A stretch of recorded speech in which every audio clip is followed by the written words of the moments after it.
Hello, my friend, and welcome to Wisdom Trek.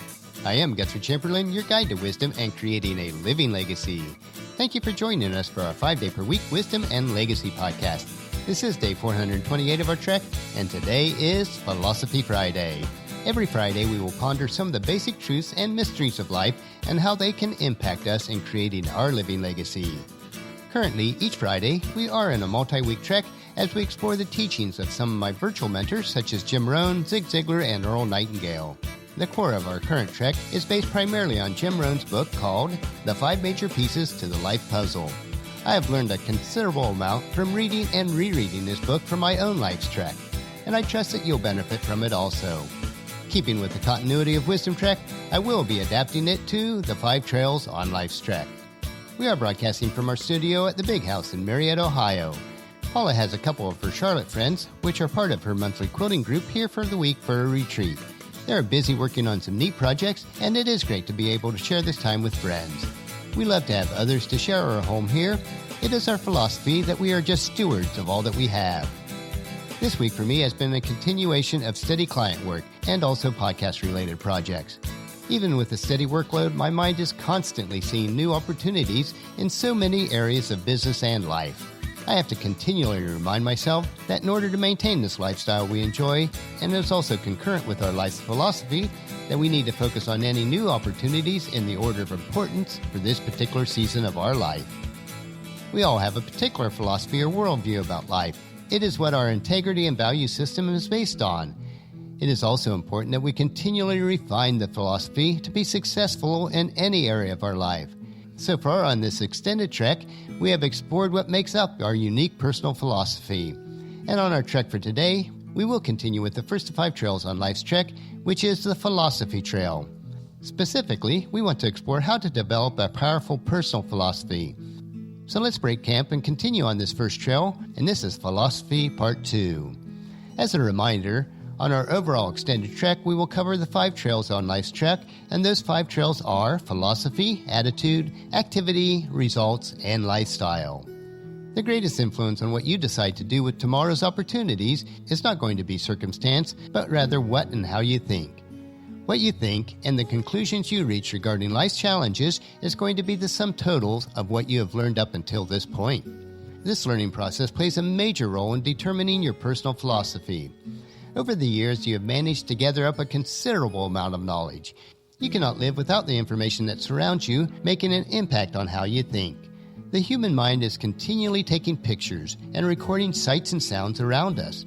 Every experience is etched into the neurons of your brain. Every word, every song, every television program, every conversation, and every book has made an electrical or chemical imprint into your mental computers. Each emotion, each thought, each activities in which you have been engaged has created a new circuit in your brain, which is linked to all the other circuits that already existed. All that has touched your life has been indelibly recorded in your mind. All that you are is a result of the accumulation of the input, which is intricately connected to the delicate combination of chemicals and electrical impulse that is stored in your 3-pound brain. All that has ever happened in and around you is now your uniqueness that you call yourself as an individual human being. How to use all of this information and the way that you've assembled the knowledge that you have gathered forms your personal philosophy. The problem is that much of this information that we have gathered has resulted in erroneous conclusions about life that can actually block the achievement of your goals. The only way to eliminate these mental barriers is to review, realign, and revise your personal philosophy. The best way to establish a new and powerful personal philosophy is to begin with the objective to review the conclusions that you have drawn about life. Any conclusion that is not working for you may actually be working against you. Suppose, for example, you decide that your current employer is not paying you enough. Your value system, based on several years of accumulated information and experience, says, well, that's just not fair. This value judgment causes you to take specific steps in retaliation. As a result, you reduce your effort and you do only those things that you feel that your current paycheck justifies. Now, there's nothing wrong with this decision, provided that your goal is to remain where you are, doing what you're currently doing, and getting paid what you're currently getting paid for the rest of your life. All of your counterproductive beliefs and choices may be the result of years of accumulating misinformation. Perhaps you have simply been around the wrong sources and gathered up the wrong data. The decisions that you are making are not wrong based on the information that you have, but consider this.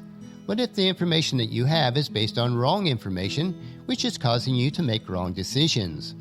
Unfortunately, these wrong decisions could be leading you further away rather than closer toward your achievement of goals. Since it is virtually impossible to identify and erase all the misleading information in your mental computers, the only way to change your thinking habits is to input new information. Unless you change what you know, you will continue to believe, decide, and act in a manner that is contrary to your best interests.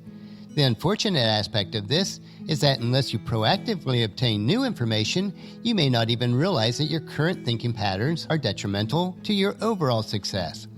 You need to be continually renewing your mind, as the Apostle Paul wrote in his letter to the church at Rome, chapter 12, verse 2.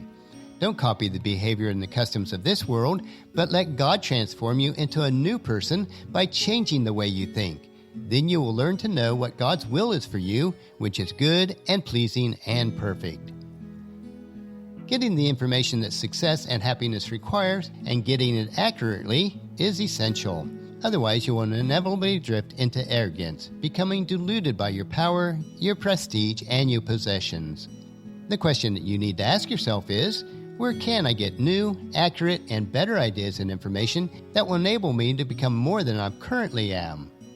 Fortunately, there is a wealth of positive information all around you just waiting to be used. This is especially true in today's world and the vast resources that we have on the internet. The next portion of our hike will take us to those points along our track where you can obtain this new information. We'll explore the first 2 points today and then continue to more points next week. The first area to consider is learning from your own personal experiences. One of the best ways to expand the dimensions of your knowledge is by conducting a serious review of your own past experiences. You have virtually a university of experiences within you. The books that are lining the shelves of your mind were written and placed there by all the experiences that you've had since birth. These experiences continually suggest to you that there is a right way and a wrong way to do everything that you do, and to every decision that confronts you, as well as to every obstacle that challenges you. One way to learn to do something right is to do something wrong. You can learn from failure as well as success. Failure must teach you, or surely success will not reward you. Past failures and errors will prompt you to amend your current conduct, or the present and the future will be little more than a duplication of your past. Regardless of whether you recall all of them, you have recorded memories of your past deeds and of the subsequent rewards or consequences of those deeds. The key is to make these memories of the past events your servants, otherwise the repetition of these events will make you their slave. You must diligently make certain that your memories of past experiences, whether good or bad, are accurate if they are going to serve you to make your future better than your past. You must reflect on your past, reliving the moments, pondering the lessons, and refining your current conduct based on the lessons of your personal history. If you have tended to blame others rather than taking responsibility, then you are seeking to escape from reality, and you will be destined to repeat your errors and relive present difficulties. Once you've reviewed your lessons from your past, then you need to be open to learning from an outside voice. We could all use a little coaching. In a sense, that is the purpose of this podcast and its related journals.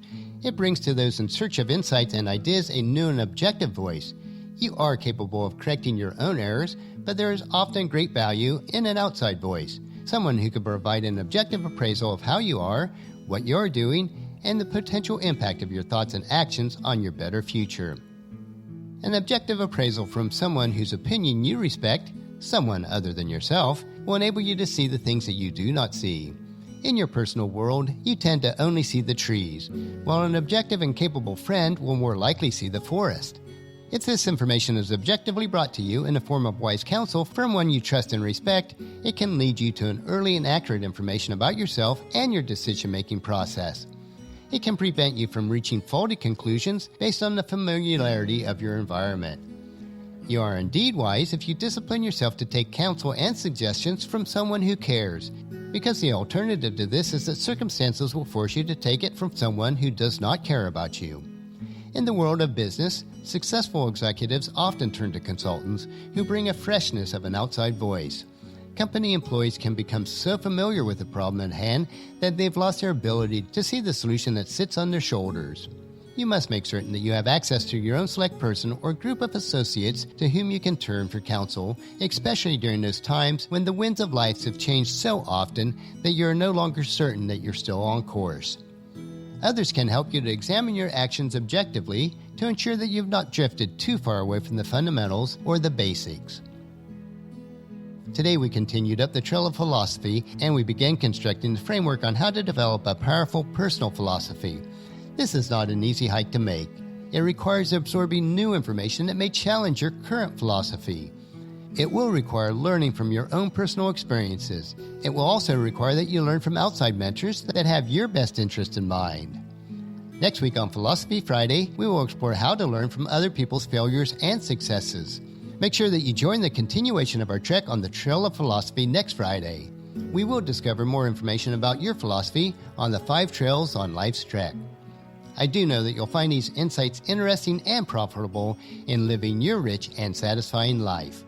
Our next trek will be Motivation Monday, where we will explore trails on how to get and stay motivated that will bring value to your world. So encourage your family and friends to join us, and then come along with us on Monday for another day of Wisdom Trek, Creating a Legacy. That will finish our trek for today. Just as you enjoy these daily doses of wisdom, we ask you to help us to grow Wisdom Trek by sharing it with your family and friends through email, Facebook, Twitter, or in person when you meet with them, and invite them to come along with us each day. If you'd like to listen to any of the past daily treks, they are available at wisdom-trek.com. And don't forget to subscribe to Wisdom Trek so that each day will be downloaded to you automatically. And if you have the time, I would appreciate it if you would rate and review us on iTunes or Google Play so that others will find out about Wisdom Trek and join us each day. The journal for today's trek is available at wisdom-trek.com. Thank you so much for allowing me to be your guide, your mentor, but most importantly, I am your friend as I serve you through the Wisdom Trek journal and podcast each day. And as we take this trek of life together, let us always live abundantly, love unconditionally, listen intentionally, learn continuously, lend to others generously, lead with integrity, and leave a living legacy each day. This is Guthrie Chamberlain, reminding you to keep moving forward, enjoy your journey, and then create a great day every day. See you on Monday.